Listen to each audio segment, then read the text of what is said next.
Ce laboratoire est spécialisé dans l'étude de la matière à très fine échelle et je vais vous montrer aujourd'hui l'ensemble de ces machines que nous inventons et que nous utilisons et vous aurez l'occasion de mieux comprendre notre métier. Pour aller observer les atomes dans un matériau, eh bien, il faut des microscopes très complexes. Nous avons ici au laboratoire développé celui-ci qui s'appelle une sonde atomique tomographique qui permet d'aller observer les atomes à l'intérieur de la matière, de les analyser chimiquement et puis de reconstruire leur agencement cristallographique en 3 dimensions à l'aide d'ordinateurs qui permettent de capturer les informations. La technique est relativement simple. On va préparer un échantillon et on va arracher un à un l'ensemble de l'échantillon, recueillir les informations dont ils disposent, c'est-à-dire la nature chimique et la position qu'ils avaient, et puis reconstruire tout ça en 3 dimensions. Ce microscope, c'est nous qui l'avons inventé. Il est aujourd'hui communément utilisé dans le monde, dans différents laboratoires de recherche. C'est le fleuron des instruments que nous avons ici au laboratoire et qui fait notre renommée internationale. Alors nous sommes ici devant le deuxième instrument important du laboratoire, c'est ce que l'on appelle un microscope électronique en transmission. Donc là c'est un microscope qui ne va pas utiliser la lumière pour observer le matériau, mais qui va utiliser un faisceau d'électrons.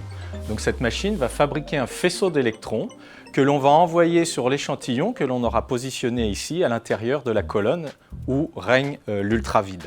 Les électrons vont traverser le matériau et en traversant le matériau, emporter des signaux, des informations qui vont nous permettre ici d'observer les atomes à l'intérieur du cristal. On en aura la position également, on en aura la chimie, ce qui nous permet de faire une véritable analyse à l'échelle atomique. Donc cet instrument, c'est un microscope électronique à balayage. C'est en réalité une véritable plateforme instrumentale en elle-même. Ce microscope qui utilise des électrons plutôt que de la lumière pour former des images va nous permettre d'imager le matériau à une échelle macroscopique, c'est-à-dire quelques micromètres, mais également cette machine elle est constituée d'appareillages à l'intérieur.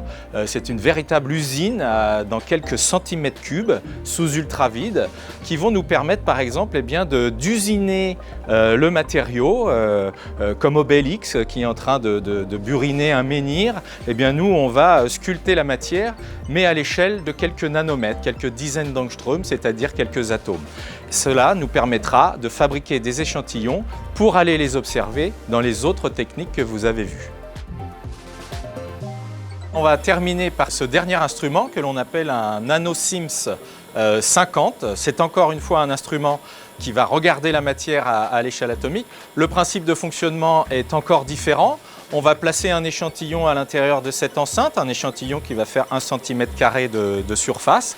On va envoyer des atomes sur la surface de cet échantillon qui vont pulvériser les atomes. Ces atomes pulvérisés, on va les faire voyager dans un secteur électromagnétique et récupérer l'information chimique et la position qu'ils avaient à la surface du matériau. On va creuser en profondeur, on va donc faire du 2D et du 3D. La particularité de cette machine, c'est qu'on peut très bien analyser du métal ou bien des semi-conducteurs, mais aussi de la peau, des échantillons biologiques pour pouvoir travailler avec les collègues du domaine de la santé. Cette technique, il en existe 40 dans le monde et il n'y en a que 4 en France et nous avons le privilège d'en posséder une.